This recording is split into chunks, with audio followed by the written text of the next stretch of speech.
Hello, everyone. This is Sean Harwell, and you are listening to the Never Heard of It podcast, the podcast where we talk about stuff. And I am joined today, as always, for a slightly less vague explanation of what it is we do, by my co-host, the man, the myth, the cough drop, Craig E. Moorhead. The E stands for excellence. How are you doing, Sean? I think I'm doing slightly better than you are by the sound of it. A little bit better, but I get this voice for a little while, so I like to really try it out. I'll try not to cough in our listeners' ears too much. The voice sounds good on you. The coughing doesn't. I hope you can get rid of one and keep the other. That would be amazing. I'm going to do my best. I don't see why not. But yes, as you were saying, Sean, this podcast is really about the movies that have slipped through our cracks. And if your crack happens to be 1985, well, you're in luck because we're doing a series on the movies of 1985. And boy, howdy, are there a lot of movies in that year that you can see. Isn't that crazy? It is. There are about 180. Plenty to keep you busy. And we've been talking about it for a good number of weeks now. We're on coming up on believe part 10 of our series. But you just missed our Oscar broadcast where we talked about Out of Africa and Kiss of the Spider Woman and Prizzi's Honor. Man, it sounds like you're recording a trailer when you say that. Like, I know. So cool. I like to frame everything cool. I say in this way. In a world where movies are your friends. Well, I think the two movies we're going to talk about a little bit tonight are definitely friends to a lot of people. And yeah, as we mentioned last episode, we're winding down the series and this calendar year by talking about Back to the Future and Teen Wolf. I mean, if anything, 1985 was definitely the year of Michael J. Fox. Huge year for him. And for so many of us who grew up in that area, to look to him as the guy we kind of want to be. Yeah. I did. We would love for you guys to rewatch these two movies in this time frame and in preparation of our full episode where we'll spend a lot of time talking about these two movies. And I'm excited. I think it's been maybe no more than like 3 years since I've seen Back to the Future. It's been a lot longer than that since I've seen Teen Wolf. But what about you, Craig? Are they recently watched movies, these two? Well, we definitely watched Back to the Future this year because we ended up watching all three of the movies with the kids at different times. Oh, no kidding. That's awesome. It's kind of fun when you still have a movie that has the kind of energy that Back to the Future has, and the kids just can't take their eyes off of it. Yeah, it's good to introduce them to the idea of terrorism too, right?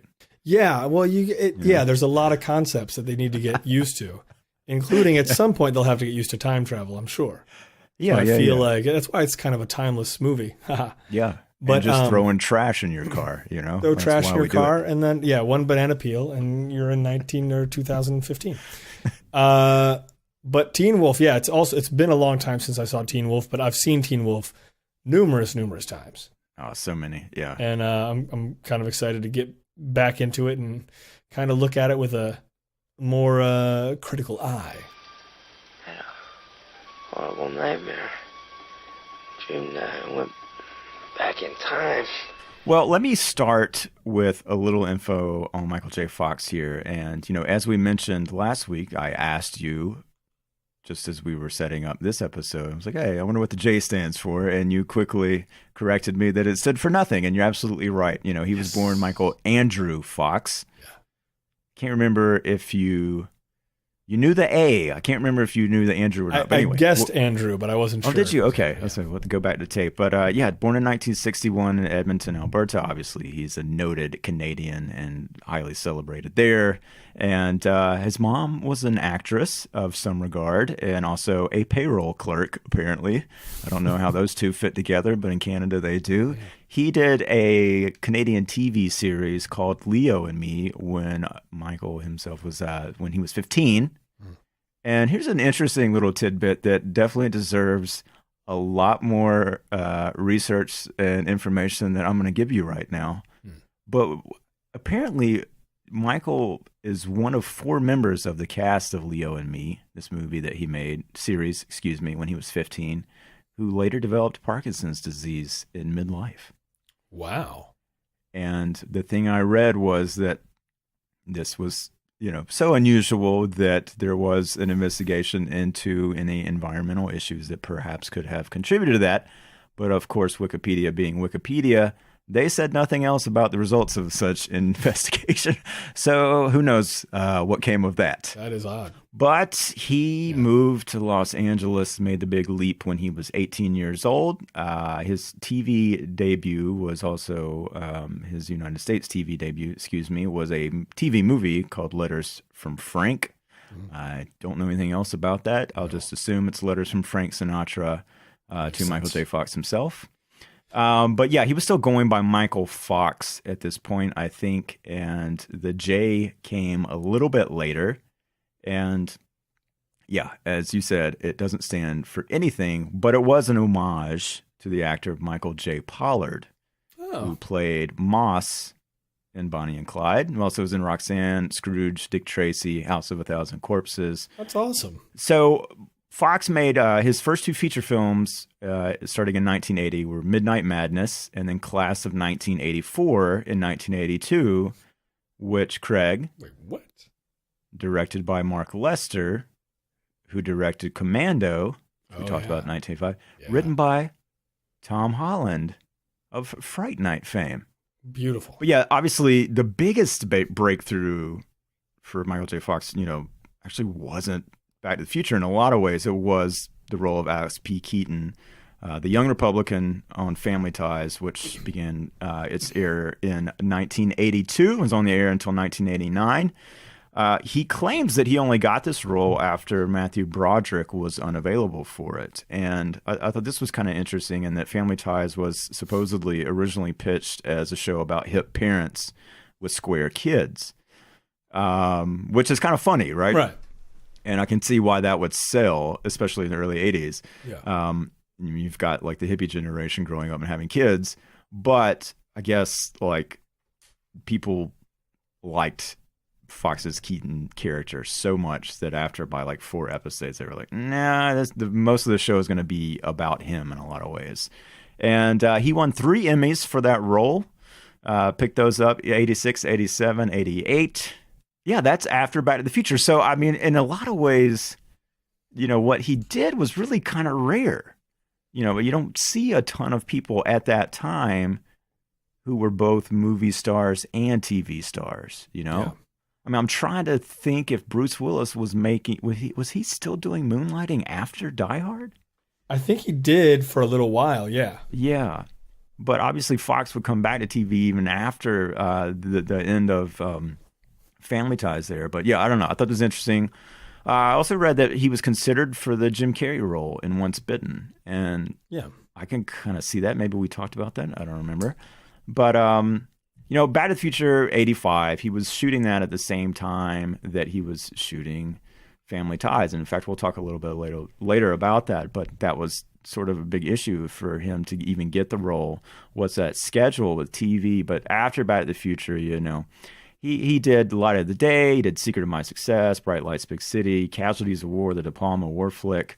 And so, it looked like he was flexing his muscles a little bit. It's nice that he had this TV career to fall back on, or at least to like kind of like be a staple in, the American primetime, weekly consciousness. And he could go and do these other movies where he was trying to do different things. And then Doc Hollywood was 1991. Also the same year that he was diagnosed with Parkinson. And he apparently was told that, he should expect to have about 10 good working years in 1991. Wow. So he did a bunch, like 3 roles really quickly, and then he did some smaller roles in American President, and he was in Mars Attacks. The last major film role was The Frighteners, of course, Peter Jackson movie from 96. So great. But a bunch of voice work, Homer Bound, Stuart Little, And then, from 96 to 2002, he was back on TV in Spin City, which was obviously a really big show. He won an Emmy in 2000 for that, 3 Golden Globe Awards. Yeah. And then I think in the 3rd season of that is when he told the cast that he had Parkinson's. And I think sort of that was publicly disclosed. And then he retired after the 4th season of that. But he would come back and do guest appearances. Did a ton of TV elsewhere as well. Boston Legal, Rescue Me. A couple stints on Curb Your Enthusiasm, and then did the Michael J. Fox show. He did 22 episodes of that. Yep. And I lost which year that was in, but it was, it was, I think around 2010, if I'm not mistaken, somewhere in there, in the late 2000s, if not.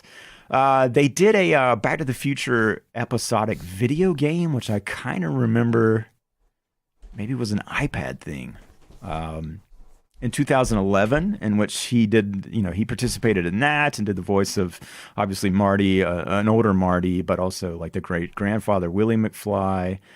He's done a Lego Dimensions video game where I think he reprised the Marty McFly character. Craig, I didn't know this, and I thought you might like it. He directed an episode of Tales from the Crypt called The Trap in 1991. Yeah, he didn't really stop. As much as they said he had 10 years left, he really kept going. I'm from the future. I came here in a time machine that you invented.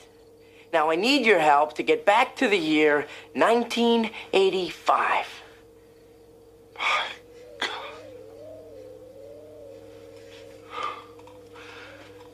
Do you know what this means? It means that this damn thing doesn't work at all.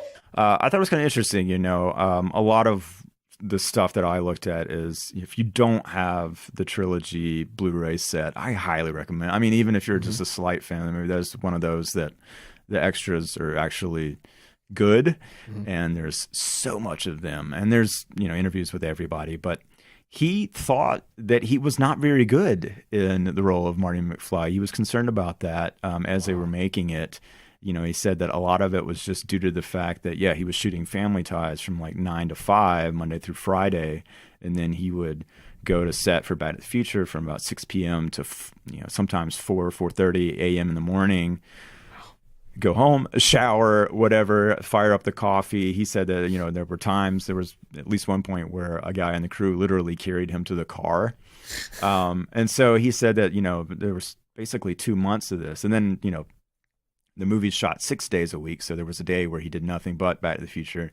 But he was just like so tired. He just didn't know like what he had really contributed to it, or like what his performance had been. He said he felt completely confident the movie was good, but he just wasn't sure if he was good in it. Right. There was a point he said that he was on set for Family Ties looking around for his video camera at the prop table and then realized, no, wait, I'm not Marty McFly on this thing.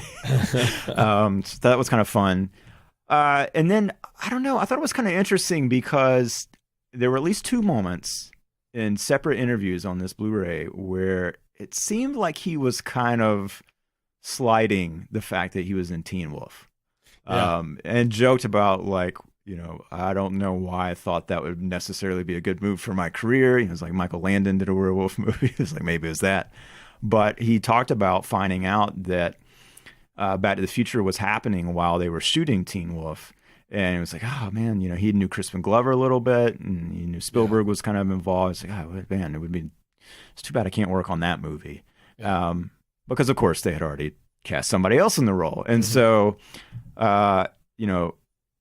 it's one of those things where you look at it and it's just like, holy crap, what a huge, huge break for him with this role of Marty McFly, and how kind of lucky it is that he got it in some ways. And yet, obviously, I think the movie is lucky that they got him. I can't imagine another actor in that role.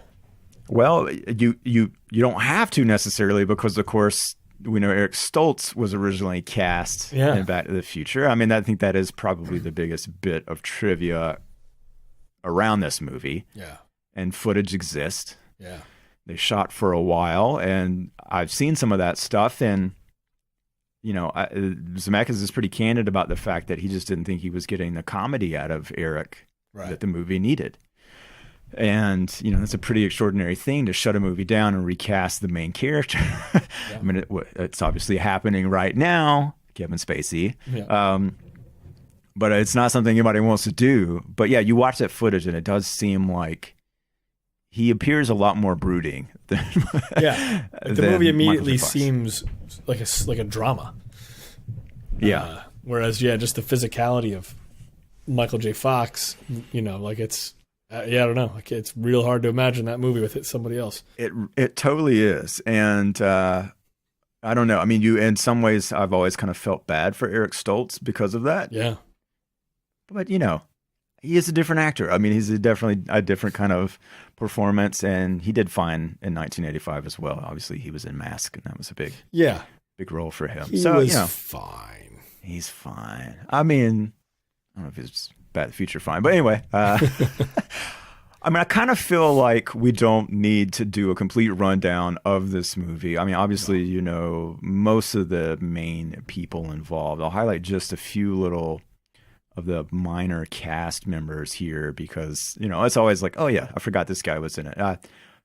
Casey, I think, is Siemaszko. I can't ever get his last name correct, but the guy that played 3D. It was basically just the guy in 3D glasses. A lot of you might know from 3 O'Clock High. Great movie. Billy Zane was in Back to the Future, played a character Match. So look for him when you're rewatching it. Jason Hervey, who was the older brother on The Wonder Years. Right. You'll recognize him in there, of course. Courtney Gaines from... Now, was he? He was not Malachi in Children of the Corn. He was Malachi. the other guy, right? He was Malachi. Because I always get him confused, right? Because the guy comes out after being eaten by the demon or whatever. Yeah. And he's saying, Malachi. Okay, yeah. And so it's Malachi. Okay, yeah. That's Courtney Gaines. And then Gary Riley here, who I think a lot of you might recognize from Summer School. He was either Chainsaw or Dave. We were just talking about this. I can't remember which one it was, but I loved that movie so much. And he was the beret wearing one, basically, with the long blonde hair. I loved that guy in that movie. And yeah, I think that's about it cast wise. And obviously, I don't know, watching the extras gave a good sense of just how much this movie was really Bob Zemeckis and Bob Gale. The co-writer and co-producer, I think, who had worked with Zemeckis quite a bit before this. And this was a story that they had in mind for years, and they struggled to kind of like crack it until apparently Bob Gale was home visiting his parents and happened to look through his father's yearbook, his high school yearbook, and was like, "Oh, my dad was the class president. Oh, that's like that's so weird. Like, would I even wanted to hang out with this guy, or what? Like, was he cool?" And so, I think that kind of was like the germ to kind of make this sort of time travel nugget fit into an actual plot. And so they pitched it and they sold it to Sony. And then said it took them about 5 months to do the initial draft, which was nice to hear because. Those first drafts always take forever. They said because of the movie, and I'm really excited to watch it again, obviously for a number of reasons. But when I think of this movie, like one of the things I do think about is setup and payoff, like every single thing to a T. And he said that's what they did. They would outline with index cards. And so they would come up with something like, oh, what if Marty invents rock and roll inadvertently? It's like, okay, well, let's put that card here. And it's like, okay, well, obviously we got to have another one where Marty's interested in rock and roll or can play the guitar. And so all that stuff, like that's just what they did. Yeah. So, of course, they wrote this script and Sony passed. Because that's what you do if you're Hollywood, right? Yeah. And everybody else did too. And they claimed that at the time, there was really just, I think this was around 81. There was a big push to making edgier R-rated comedy. And so they kind of thought this was a little too, I don't know, what's the word I'm It'd be like looking a for? kid's movie or something. Yeah, They it was a didn't wanna make a little kids' more movie. tuned to the family side of things and innocent, especially playing into the 50s squareness of it all. Yeah. And so they said people kept saying, we should take it to Disney, take it to Disney. And so they took it to Disney, and Disney was like, what the hell? Like, we can't make this. Like, it's about a guy who's going back and his mom wants to, make out with him? What? Are you crazy? So nothing happened for a while. And, eventually, I think even in that process, they had backed a bit away from having Spielberg attached. Spielberg loved the script and offered to do that, but they were concerned that they had made movies with Spielberg before and none of them were hits, and they didn't really kind of want to just be thought of as like, the only reason these movies are getting made is because they're friends of Stevens. Mm-hmm.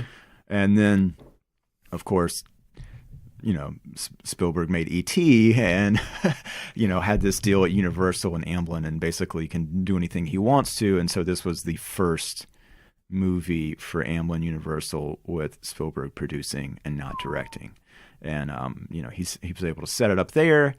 And, the rest is history in a lot of ways. I think another thing that I had heard before was the story Spielberg's telling. I think he's told this in various filmed documentaries of sorts, that, one of the big notes, one of the only notes they got from the studio exec said Sheinberg was late in the process that he came up with. He didn't like the title, and so he came up with the idea that they should call it Spaceman from Pluto. And, you can kind of see he's referencing the sort of the quote unquote Darth Vader scene in the movie itself. There's a comic, I think, that's got something to do with zombies from Pluto. And they thought that was an absolutely terrible idea, but didn't know how to tell them. And so Spielberg sent a note saying, that was such a hilarious suggestion. Thanks for making us laugh this morning. And Sheinberg never mentioned it again.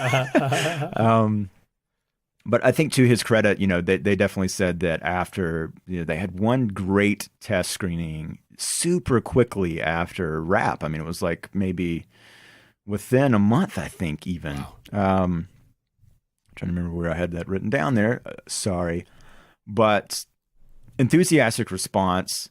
First preview 3 weeks after finished shooting. Sorry. Audience knew nothing about it going into it, but enthusiastic. They did another one, same thing. Sheinberg was there. They said, this movie cannot come out in August. It's got to be July 4th weekend.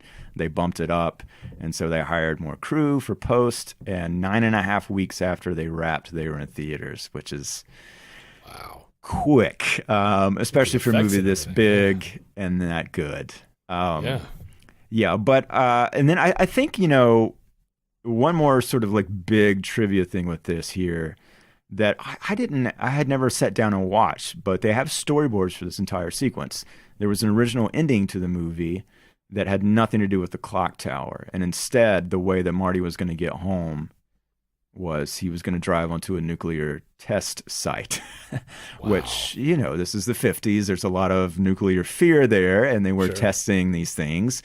And so you were going to see, they've got it all storyboarded out. As they dropped this explosive, that was going to give enough energy to send him back to get up to 88 miles an hour. And they would also, you would see the sort of the mannequin housewife inside the home at the breakfast table, and the family, the mannequin family.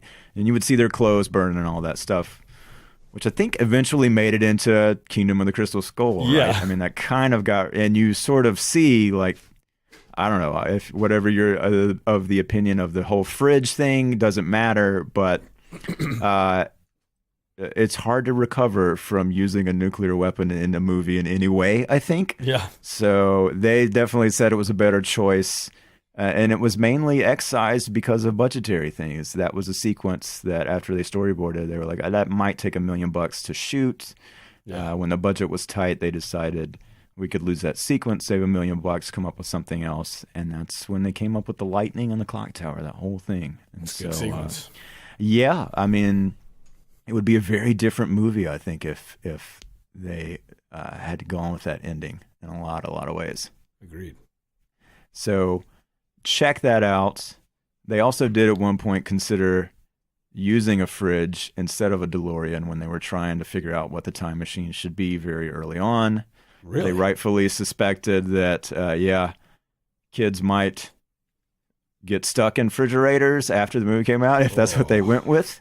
And also that, well, if you had a time machine, you'd want it to be mobile because you'd want to take it with you wherever you went, right? So I think they made the right call. And then lastly, just kind of as we've talked about, just a monster hit. I mean, it made $210 million domestically that year. I think it came out, was number one, did better the second weekend, even though the first weekend was huge. And then it was number one for 11 of the 12 following weeks. Wow. So that is crazy. Just a monster hit, 70 million, about 60 million more than the second place movie in 85, which was Rambo First Blood Part 2. Oh, one quick thing. I'm sure you knew this. Crispin Glover was in Friday the 13th, The Final Chapter, right? Which is an 84 movie, but since we talked about A New Beginning, you're the aficionado. Does he have a big role in that movie? Yes. Okay. God, it's one of the things that makes that movie the best Friday the 13th movie.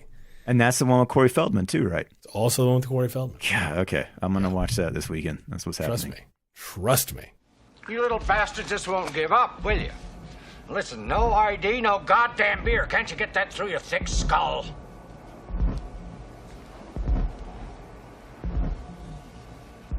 Give me a keg of beer. Speaking of a different kind of horror, what can you tell us about Teen Wolf? Teen Wolf, Sean, it's a movie. It was made in, it came out in 1985. Now, Really? the movie was shot before Back to the Future, as we already know from what you were telling us. In fact, Michael J. Fox's character in Teen Wolf is named Scott Howard. And Scott Howard's house was on the same block as George McFly's house and Lorraine Baines' house. Get out of town. So basically he was like watching a Steven Spielberg movie getting made I didn't realize it was that close. and just wishing to God he was a part of it. Wow. Which I think is like, I mean, I love that story so much. Yeah. And it just totally makes sense because, man, that guy just gave 150% on that movie. But to be honest, all the things I remember about Teen Wolf, it's not like he was phoning it in. No, I didn't think so. Yeah. So what we've got here, Teen Wolf was directed by Rod Daniel, who also gave us K9 and Like Father, Like Son. Ah, okay. Remember those? Yeah. The writers were Jeff Loeb and Matthew Wiseman. Does that sound familiar? No. They were yes, they were the writers of Commando. The Commando that we ended up seeing. Yeah. Okay. Yeah. So obviously it stars Michael J. Fox, who you might have heard of him from Back to the Future. His dad is played by James Hampton, Love that who guy. was in Sling Blade. I love this guy. Yeah, so I think good. he's such a good dad in this movie. But he was also in a movie called Homps. That's HAWMPS exclamation point. Homps. I'm putting that on our list. Yeah. 'cause I didn't want to look and see what it was about. I didn't even. Doesn't matter with a title like that. Yeah. No, that's got to be great.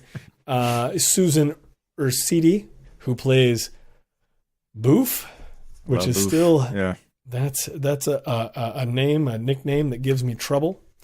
But she was in a show that I remember loving in the 80s called TV 101. I don't know if anybody remembers that. But other than that, not a whole lot going on. You got Jerry Levine, who plays Styles. He's more director now, directing like episodes of Elementary and so on. Now, and then you've got two people who I think are not just good people in the world of show business anyway, but in this movie particularly are bright spots. Number one is Jay Tarsis. I haven't seen Teen Wolf in a long time, Sean, and yet Jay Tarsis, who plays the coach, is probably the part I'm looking forward to the most. I don't remember. Yeah, you don't remember now, and that's fine. He's not a huge part of the movie. I think I know who the other one's going to be, but yeah, go ahead. Well, I would argue, though, that he is the funniest part of the movie. Okay. I mean, oh Gosh, man, I don't remember. The guy is great, and he's a writer, mainly a writer. He's written on just every comedy thing, like Carol Burnett. He wrote The Great Muppet Caper. He's an uncredited writer of Short Circuit. No kidding. He wrote tons of stuff, but him as the coach is the best part of this movie. Okay, I'm going to hold you to that. Let's see it. But there's also Mark Holton, who plays a character named Chubby, an unfortunate name, but you'll remember him from Pee-wee's Big Adventure. Francis Buxton. Francis. I love that guy. He's like, it's a nothing part in this movie for him, which sucks, but I just love the guy. I think he's great. Oh, I can see him on the basketball court right now. It's no troubles, right? That's a pretty sure he image eats that a has sandwich stuck with me. while playing. Yeah. Yes, he does. It's not subtle. Fat humor was big in '85, humor, but it's there. It was big in '85. Music is Miles Goodman. He did Sister Act 2. You've got a DP named Tim Serstedt, who shot Mannequin. Sounds good. The whole deal with Teen Wolf was it was a movie that everybody who was involved with it to begin with, they just wanted to make a cheap movie. The whole production ended up, apparently it says, production costs were about $1 million. Wow. So it's a super cheap movie. Yeah. Which I never crazy. even really thought about. I mean, clearly it's cheaper than Back to the Future. I mean, that might be in line with like Private Resort, if I remember correctly. I mean, budget-wise, right? Probably so. Because like Private Resort doesn't really look that cheap, but if you said it was $1 million, you'd be like, yeah, okay. Yeah, right? Yeah, I could see you could make that for $1 million. Because, yeah, there's nothing, like, aside from the makeup in this one, there's nothing, like, that's really... No, not at all. So Michael J. Fox took the role, and then Meredith Baxter Birney got pregnant, so there was a break in family ties. And so he was able to do this one. Yep. Apparently he's much more well-rested in Teen Wolf, which we'll see how that affects his performance. Yeah. That's interesting. In Brazil, when it was released, I feel like we actually said this somewhere before, but in Brazil, when this movie was released, again, after Back to the Future, they retitled it The Boy from the Future, which I just think is great. So good. The movie is set in Nebraska, but they shot everything in California. Because again, it looks cheap, like it, yeah. Right. There's no way they have money for that. But Rod Daniel went to Fremont, Nebraska. The story is he threw a dart at a map and it hit Fremont, Nebraska. So he went to Fremont, Nebraska. He spent 3 hours talking to 30 high school seniors there to see what teen life in a small Midwestern town was like. Mm-hmm. And apparently he used a bunch of that stuff in the movie. And so there's a screen credit thanking them. Wow. So 3 hours, that's all he needed to figure out everything. Yeah. Well, because I mean... there. Yeah, probably almost none of them were actually werewolves, so you can only take that so far. Yeah, that's true. I wonder if that's the T-shirt that Styles wears. Maybe he got that idea from. I mean, that's a to see him like writing T-shirt. down. Oh yeah, Dick knows. Yeah. Okay, that sounds good. Entire production was 21 days. Jesus. Apparently, and I'm still confused about this. I was trying to get confirmation of this, and I feel like this isn't true. But when the crowd is shown at the end of the final game of the movie, you can see Emilio Estevez standing in front of Boof. Huh. That seems not true. I don't know. I don't know. My source might be wrong on that. But my favorite little bit of trivia, and I would kind of love to see it, is that the director said that somewhere in a vault is about an hour of the most embarrassing sports footage ever taken. Yeah. I would love to see that. But that's kind of my rundown on Teen Wolf. Looking forward to seeing it again, see what's up. It made $33 million. I mean, yeah. If that's not a bump from one actor, like nothing is. I mean, that is outstanding. That's 26th on the year, just underneath Commando, and ahead of the reissue of 101 Dalmatians and Silverado and Nightmare on Elm Street 2 and Desperately Seeking Susan, a lot of other movies. Yeah. Yeah. Well, I can say for sure I wanted to see this movie because of Back to the Future. Yeah. Oh, yeah. I remember that specifically. Just like, I want to see that because he was in Back to the Future. That's it. Yeah, and the studio here is listed as Atlantic, and it looks like, they're no strangers to teen movies. They had done Valley Girl in '83, which made $17 million. Big return there. I also did like Smurfs and the Magic Flute. They did the He-Man movie. Here Come the Littles. What else we got here? Heathcliff. Just an interesting. Wow. They did the Garbage Pale Kids movie. I mean, the Oh, infamous, wow. awful, garbage Pale Kids movie. Terrifying. So, yeah, I kind of wonder what happened. And then maybe we'll dig into that studio a little bit more when we talk about it next week. Sorry, I'll throw this out to you as well. Something to look for. I won't give you the answer. But so Jeff Loeb, one of the writers, also wrote, most famous for writing tons and tons of comics. And there is a very direct reference to a specific comic book character in the movie. Okay. Not hidden at all, just right out there for you to see and or hear. So Right. yeah, so just keep your eyes and ears open. Again, you got to watch both these movies with us. Come join us for the ride. We'll finish out the holiday season and the year here and on a high note. And come visit us online. You know where to find us, neverheardpodcast.com. We'll take you everywhere you need to go. And thanks for being you. That's perfect. That's a perfect ending.